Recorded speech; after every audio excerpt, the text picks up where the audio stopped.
Right. I'm tired of making videos where I rant about the state of current society and the reasons I believe like it's going whack. Not going to do that. Got it out of my system, deleted those videos I made. Now I'm going to talk about something useful. Aligning the rear wheel on a motorcycle and my comments on chain adjustment. I just put a new set of sprockets on there in a chain. Always replace your sprockets when you replace a chain. It's good insurance because you want that chain to wear in to the sprockets at the same time. And even though I didn't get an O-ring chain, I have 530 heavy. 530, it's heavier duty than a 520, which I could run, but I've got the 530 non-O-ring or non-X-ring and steel sprockets. Steel's cheap. Okay, but the problem arises making sure you get the right chain tension, and also aligning. This is how I go about it, and I do believe it's somewhat precise. Is I use two things. The chain adjusters on the back of the swing arm have bolts that push against the swing arm and draw the rear wheel back.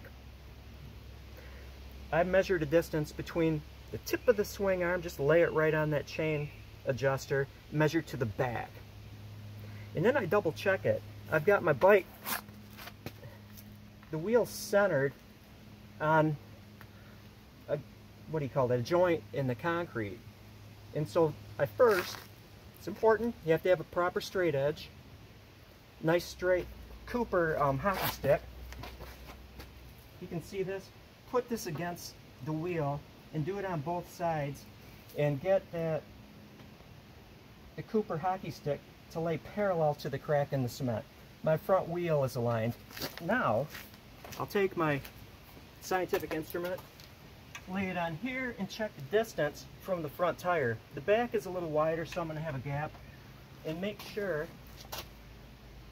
that it's even on both sides. And I know that's good because my front end is aligned. Now you might say, a hockey stick is not perfectly straight.